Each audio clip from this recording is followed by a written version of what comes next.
before we started doing the show. He said, "Don't you want to come and do the show?" I said, "Sure." I learned more about Jack than I ever did when he was living at home. You know? He's bitten the head off a bat. He's sworn at the Pope. He's been banned from cities, fired from his own band, and turned chaos into a career.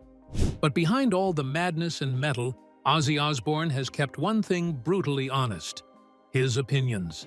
And trust me, when Ozzy hates a band, he really hates them. Forget passive digs or polite jabs, some of his rants are the stuff of rock legend. But out of all the noise, which 6 bands pushed the Prince of Darkness over the edge? 1. Iron Maiden. It started with one question. Which 6 bands did Ozzy Osbourne hate the most? And while some of his feuds were built on rivalry, others exploded into pure chaos. This one? It got eggs. It got a power outage. It got straight up ugly. Let's talk about the time Iron Maiden clashed with Ozzy, and it ended with thousands of fans watching one of the weirdest onstage breakdowns in rock history. And yes, it all happened at Ozzfest in the summer of 2005. Imagine this.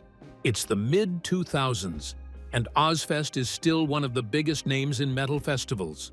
Ozzy's the headliner. Sharon's running the show behind the scenes. And smack in the middle of the tour, Iron Maiden joins the lineup as a co-headliner. For most of the tour, things go fine. Both camps do their thing, the fans are happy, and it looks like everything's working. But then, the sparks begin to fly. It starts with Bruce Dickinson. Charismatic, iconic, but also known for having zero filter when it comes to saying what's on his mind. During Iron Maiden's sets, Bruce starts throwing shade. On stage, in front of thousands. And not just playful teasing. He takes aim at Ozzy, poking fun at the use of teleprompters and questioning his live singing. He even makes digs about the Osbournes' reality show, calling it a soap opera. Now, when you do that on Ozzy's own tour, with his own crowd, and his wife controlling the contracts and the stage, let's just say Sharon didn't take it lightly. According to multiple reports, Sharon Osbourne snapped, and instead of pulling Iron Maiden off the tour or sending a backstage warning, she played it loud. Literally. On the final night of the tour, in San Bernardino, California, Iron Maiden stepped onto the stage expecting a regular show. But what they got instead was sabotage. Right in the middle of their set, the sound cut out. Not once, not twice, but 3 times. Fans were confused. The band was furious. But the real jaw-dropper came when fans, egged on by Sharon, literally egged Iron Maiden on stage. Yes, Sharon reportedly recruited members from other bands on the lineup, and even the backstage crew to stand in the crowd and pelt Iron Maiden with eggs. Mid-set, mid-song, in front of tens of thousands. You can even hear Bruce shout over the broken PA system, "This is what you get when you mess with the Osbournes." Metal magazines had a field day. Kerrang! Called it one of the pettiest feuds in festival history. Loudwire ran with headlines asking if Ozzfest had just eaten itself alive. And backstage, the vibe was toxic. Iron Maiden's manager accused Sharon of orchestrating a bizarre and childish stunt, while Sharon doubled down, calling Bruce a prick and accusing him of disrespecting her husband. And look, while the whole thing looks like high school drama for grown-up rock stars, let's zoom out for a second. Ozzy, for all his chaos, lives by one rule: respect the gig. He's said it before. If you're getting paid to perform, especially by someone else's team, you show up, do the job, and keep your ego in check. Bruce's comments weren't just personal. They broke Ozzy's golden rule of professionalism. In Ozzy's world, it doesn't matter how famous you are or how many records you've sold. If you're disrespecting the person cutting the check, you're in the wrong. And for someone like Ozzy, whose career has survived decades of reinvention, record label wars, near-death experiences, and full-on blackouts, public disrespect doesn't just sting, it sticks. Fast forward to 2024. Yes, almost 20 years later, and the grudge still hasn't gone away. Ozzy appeared on the Rewind STL podcast, and when asked about the feud, he didn't hold back. He shrugged and said Bruce was not a very nice guy, adding that he didn't appreciate how Iron Maiden acted like they were better than everyone else. That line? It reignited everything. Reddit threads lit up. Metal forums exploded. Even longtime fans were split. On one side, people say Bruce was just standing up for what he believed in. Pure metal, no filters, no reality show fluff. On the other hand, some say he bit the hand that fed him and got exactly what he deserved. So now I ask you, was Sharon justified? And before you answer, think about this. Was this just Sharon being protective of her husband and defending the brand they built together? Or was this the Osbournes flexing their power in the most dramatic way possible? Either way, this feud didn't just leave behind broken egos. It cracked open a bigger question about the business of rock and who really controls the stage. Because when you step into Ozzy's world, you play by his rules, or get pelted with eggs. And Iron Maiden? They learned that lesson the hard way. But when Ozzy finally got kicked out, did it break him? Or light the fire that turned him into the Prince of Darkness the world would never forget? 2. Ronnie James Dio replaces the Prince. Replacements can become mortal enemies. And in the world of heavy metal, no replacement stung quite like this one. It was 1979 when Ozzy Osbourne, the face of Black Sabbath, the godfather of doom metal, the man whose voice practically invented the genre, was suddenly out, fired, just like that. His drinking, his chaos, the missed rehearsals, it had finally caught up to him. And while Ozzy spiraled into what he later called a fog of nothing, Sabbath made a move that no one expected. They didn't just replace Ozzy, they replaced him with Ronnie James Dio. Now, on paper, this should have been a win-win. Sabbath got a fresh start. Ozzy had space to find his footing. But this wasn't just any change in lead singers. This was the moment Ozzy lost his band, his identity, and maybe even his sense of worth. And that's when the feud began.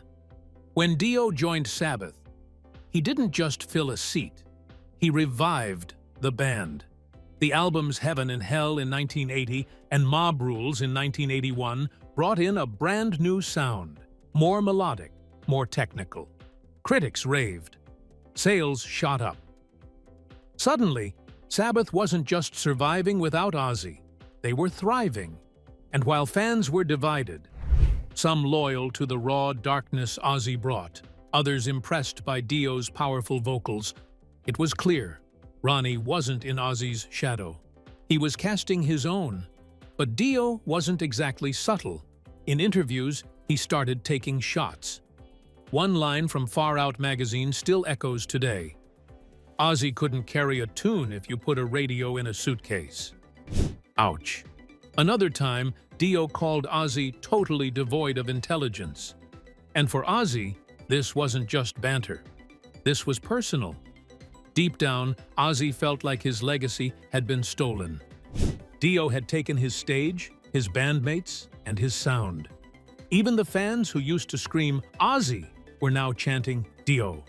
So, Ozzy fought back, not through lyrics or interviews, but through something way more bizarre. In 1982, during his solo tour, Ozzy rolled out a strange little act involving a dwarf dressed like Dio, complete with tiny horns and a frilly costume. The dwarf would wander on stage only to be mock-executed night after night under a giant backdrop that read, "Kill Dio." And yes, that actually happened. The press had a field day.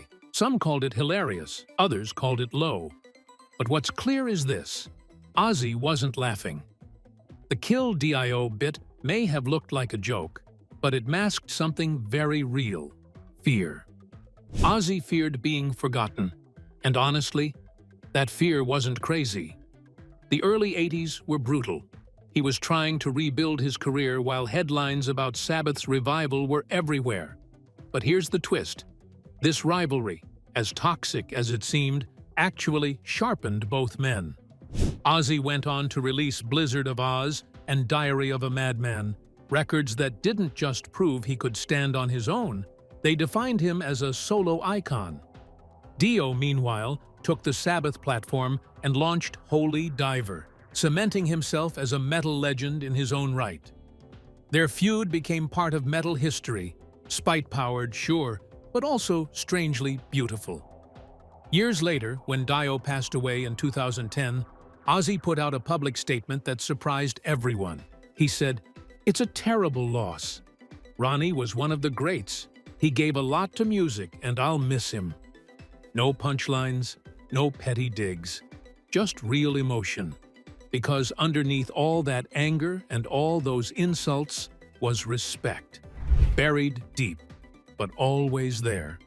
It wasn't just about ego. It was about two men fighting to be seen in the same space, one trying to hold on to the past, the other trying to define the future. But after the smoke cleared with Dio, what could possibly shock Ozzy next? What kind of chaos would leave even the Prince of Darkness asking, "Are you guys for real?" 3. Motley Crue's Gross Out Olympics. It was the summer of 1984. Stadiums were packed, hairspray was flammable, and rock wasn't just a sound, it was a war zone. On the outside, Ozzy Osbourne was still riding the high of his Bark at the Moon tour. But behind the eyeliner and the heavy riffs, something else was brewing, something wild, something unfiltered. And it came with leather pants, too much vodka, and the kind of antics that made even Ozzy raise an eyebrow. Enter Motley Crue. Now, let's be clear. This wasn't a normal tour. This was Ozzy Osbourne teaming up with the rising bad boys of glam metal. The kind of guys who thought chaos was part of the rehearsal schedule. At first, it was a match made in rock heaven. But what happened backstage quickly spiraled into what Tommy Lee himself would later call a gross-out Olympics. And yes, it's every bit as disgusting as it sounds. So picture this. It's Florida, a scorcher of a day. Ozzy's by the hotel pool, surrounded by crew members, press, and the crew. Nikki Sixx has a straw. There's a line of ants marching across the pavement. You already know where this is going. In a moment that became rock and roll folklore, Ozzy got down on his knees, snorted a trail of live ants, and didn't flinch. Then, because this wasn't chaotic enough, he stood up, lifted his robe, and urinated on the concrete. Not to be outdone, Nikki Sixx followed suit. That's when Ozzy dropped to the ground and licked up the urine. Every last drop. Tommy Lee was there. He saw it all. Decades later, he still talks about it like it was yesterday. And honestly, who wouldn't? That moment was so outrageous, it made even Motley Crue look tame. And that's saying something. But here's where the story flips. Because what started as shock value bonding quickly turned into something darker. Ozzy began to feel the weight of what was happening. These weren't just kids pushing boundaries. This was performance for performance's sake. Stunts, gags, shock with no soul behind it. And Ozzy didn't like that. In later interviews, he didn't mince words. He said, "These lads play at being bad boys. I live it." And that line cut deeper than anything. He snorted, licked, or screamed on stage. Because to Ozzy, authenticity wasn't just a brand. It was his bloodline. Ozzy came up in the rough, Birmingham streets, broken homes, real pain. His chaos wasn't curated, it was survival. He didn't need eyeliner and circus acts to prove he was dangerous. He just was. So, watching Motley Crue turn rock rebellion into a touring circus felt cheap, manufactured, fake. And you know who else noticed? The people holding the purse strings. Promoters started doubling security. Venue managers increased insurance premiums by nearly 30% overnight. They weren't just afraid of fans getting hurt, They were terrified of what Ozzy and the crew might do to each other. That kind of instability wasn't thrilling anymore. It was a financial risk. And that's where the business side of rock collided with the myth. Because this wasn't just a clash of egos, it was a war over the meaning of rebellion. Ozzy had spent years carving his legend out of scars and scandals. But now, there were new players in town, trying to buy that same image with party tricks and magazine covers. And it made him furious. To Ozzy, authenticity was everything. He hated bands that played a role without ever living the life. And for all their talent and fire, Motley Crue sometimes looked more like a reality show than a rock band, especially in those early years. He didn't hate them as musicians. He didn't hate them as people. But he hated what they represented, a new breed of performers who wore danger like a costume, not a scar. And that distinction mattered, because in a world full of posers, Ozzy refused to be anyone but himself, even if that meant being the man who licked up someone else's urine to prove a point. Gross? Absolutely. But fake? Never. And that's why the Motley Crue chapter lands right here, in the middle of the top 6 bands Ozzy Osbourne hated the most. Not because they were talentless or boring, but because to Ozzy, their chaos felt too polished, too staged, too safe. He once said, "If you're gonna be crazy for real." And that's a message that split the stage that summer. On one side, Ozzy, the Prince of Darkness, bruised and real.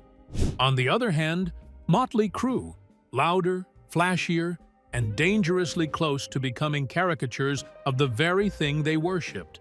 But if you thought glam metal posers annoyed Ozzy, what happens when an entire nu metal circus flushes subtlety down the drain? Literally, how far is too far for Ozfest?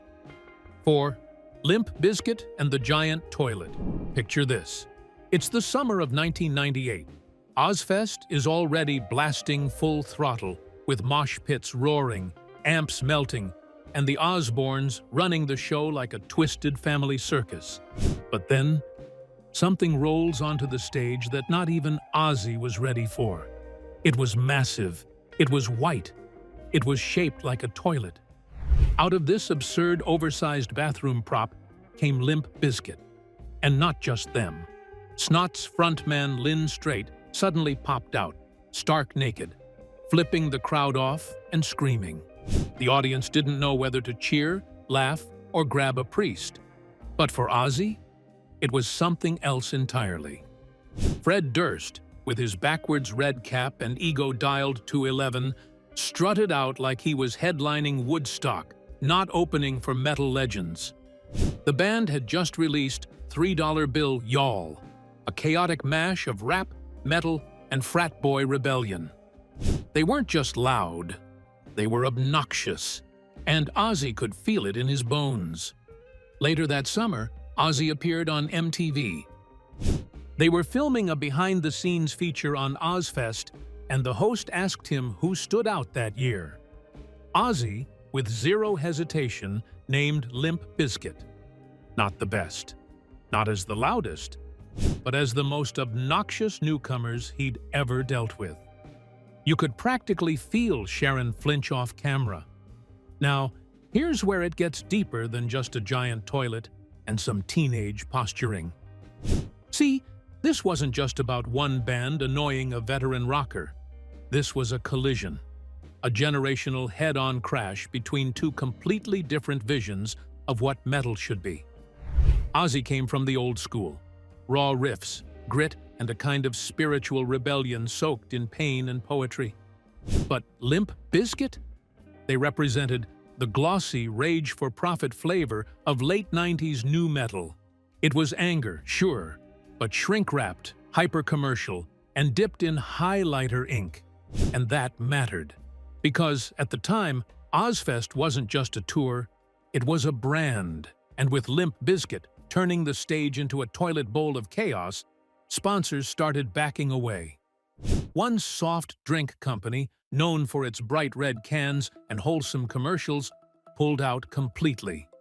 Their logos were blurred from all Ozfest footage that year. And Ozzy? He wasn't just mad. He was embarrassed. Behind the scenes, Sharon was trying to keep the festival viable while wrangling her husband's raw image into something brands could stomach. But Limp Bizkit made that job impossible. One minute you're convincing corporate America that metal is cool again, and the next you've got a naked guy diving out of a toilet and Fred Durst yelling about doing it all for the nookie. The Osbournes didn't forget that. Not when they were negotiating with brands, not when future lineups were being planned, and certainly not when MTV kept replaying that same footage with Durst humping the mic stand while Ozzy watched from the side of the stage like a disappointed dad. And here's the kicker. Limp Bizkit's antics worked at least for a while. They skyrocketed. Significant Other dropped the next year and went platinum like it was nothing. MTV couldn't get enough of them.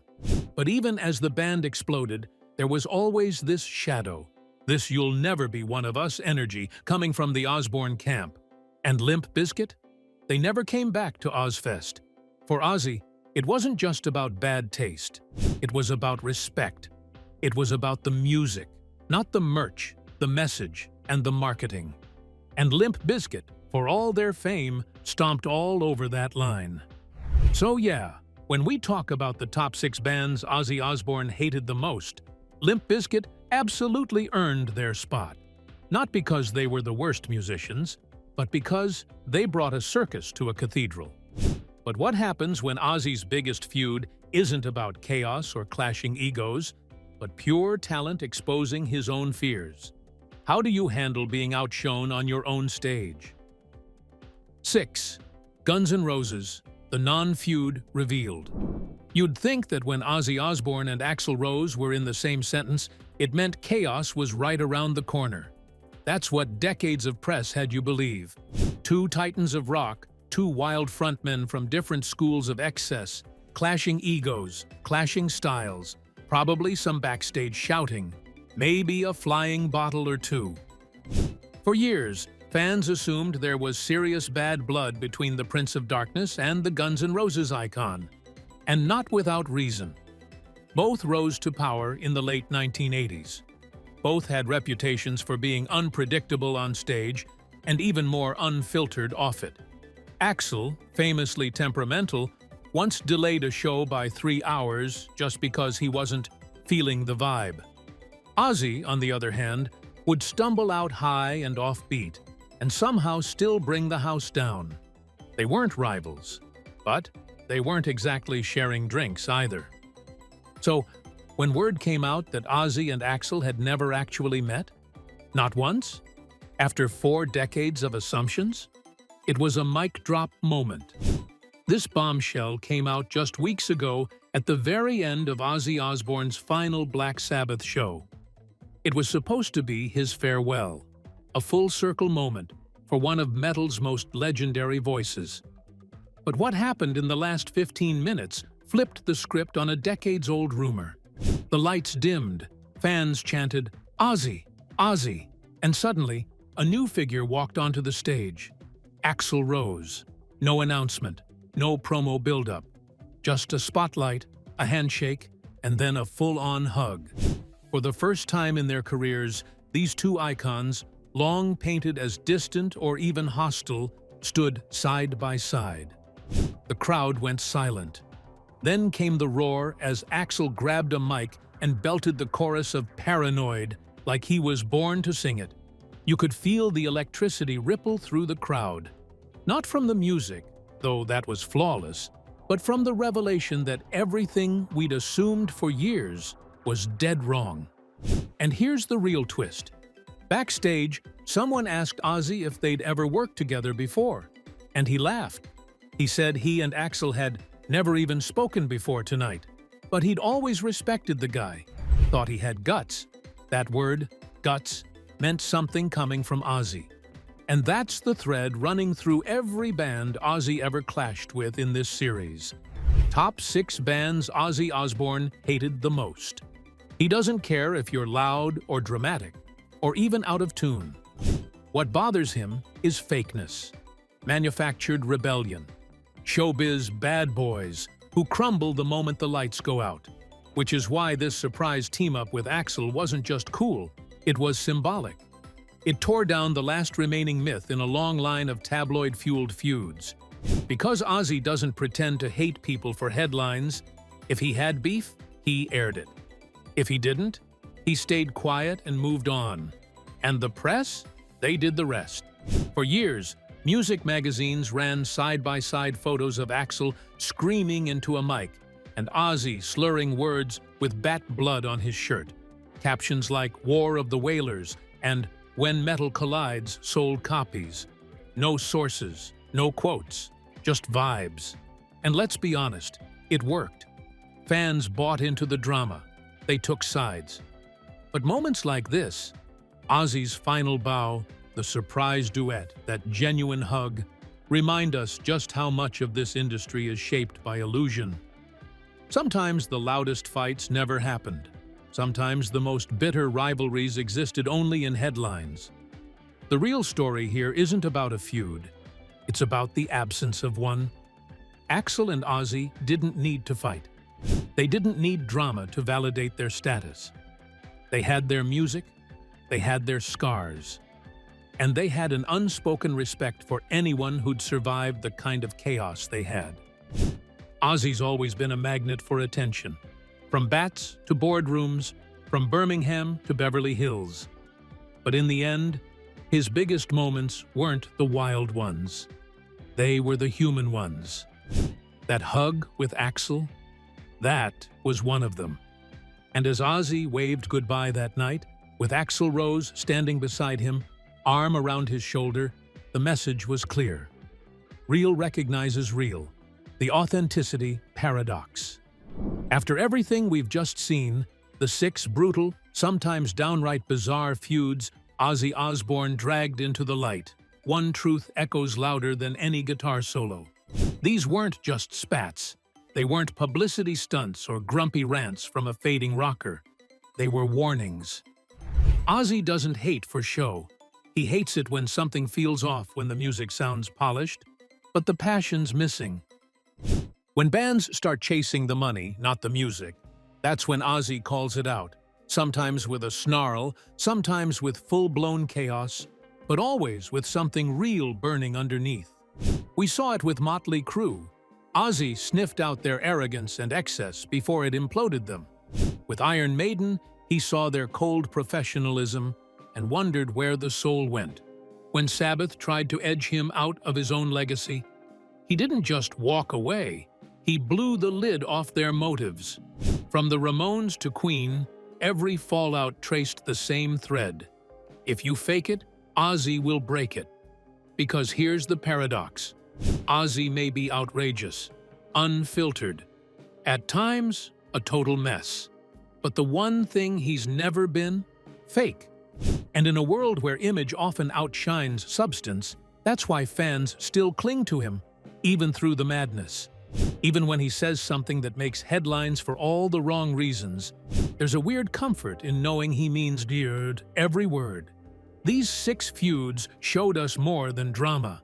They revealed the cost of pretending in a genre that was built on pain, truth, and raw rebellion. And that's something Ozzy's never been willing to let slide. Not in himself, and definitely not in others. If you fake it, I'll break it. Ozzy Osbourne. Out of all 6 bands Ozzy Osbourne hated the most, which one made you rethink what real means in metal? Which feud hit home? If you enjoyed this video, there is more that awaits you. Stay curious.